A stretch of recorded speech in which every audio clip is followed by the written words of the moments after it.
ঢাকা বিশ্ববিদ্যালয়ের টিএসসির পাশ থেকে উদ্ধার হওয়া রিকশা চালকের মৃত্যুর প্রায় ৯ ঘণ্টা পর পরিচয় পাওয়া গেছে। নিহত ব্যক্তির নাম দুলাল সরকার। তিনি গাইবান্ধার সুন্দরগঞ্জ উপজেলার চান্দেরবাজার গ্রামের বাসিন্দা।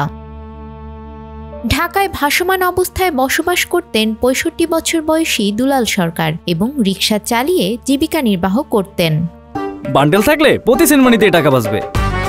বিকাশ সেনমানি বান্ডেল কিনে জিতুন প্রতি লেনদেনে। মঙ্গলবার রাত ৯:৩০টার দিকে তাকে অচেতন অবস্থায় ঢাকা মেডিকেল কলেজ হাসপাতালে নিয়ে যাওয়া হলে জরুরি বিভাগের চিকিৎসক মৃত ঘোষণা করেন।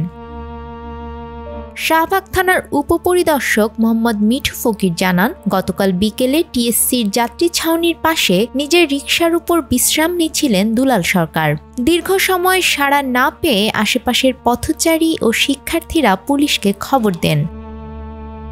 পরে পুলিশ এসে তাকে দ্রুত হাসপাতালে নিলে চিকিৎসক জানান হৃদযন্ত্রের ক্রিয়া বন্ধ হয়ে আগেই তার মৃত্যু হয়েছে।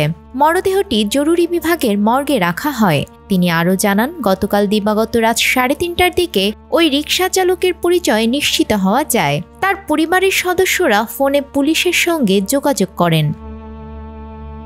পারিবারিকভাবে জানা গেছে তাদের আর্থিক অবস্থা খুবই দুর্বল। এ কারণে আইনগত প্রক্রিয়া শেষে শাহবাগ থানার ভারপ্রাপ্ত কর্মকর্তা মোহাম্মদ খালিদ মনসুর ব্যক্তিগত উদ্যোগে অ্যাম্বুলেন্স ভাড়া করে দুলাল সরকারের মরদেহ গ্রামের বাড়িতে পাঠানোর ব্যবস্থা করেন।